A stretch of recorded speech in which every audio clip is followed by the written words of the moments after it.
పచ్చిమిర్చి పాలకూర ఫ్రై. ముందుగా బాయిల్ వేడెక్కిన తర్వాత ఆయిల్ పోసుకొని తర్వాత ఆయిల్ వేడెక్కిన తర్వాత జీలకర్ర ఆవాలు వేసుకోవాలి. తర్వాత జీలకర్ర ఆవాలు వేసేసిన తర్వాత పచ్చిమిర్చి, ఉల్లిపాయ ముక్కలు, ఇప్పుడు అల్లం,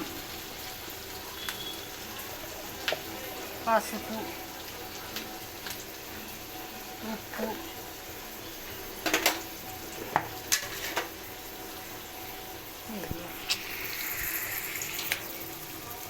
కారం పచ్చిమిర్చి వేసాం కదా, కారం తీసేసేయాలి.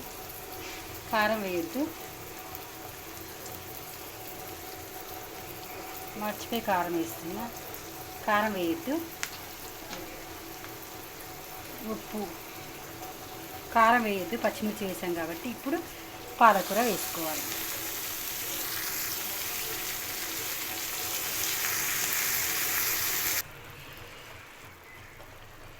కారం వేయకూడదు, పచ్చిమిర్చి వేసాం కాబట్టి. ఇప్పుడు పాలకూరలో ఊరితే నీళ్ళు వాడుతూనే పాలకూర ఫ్రై చేసుకోవాలి, వాటర్ పోయకూడదు.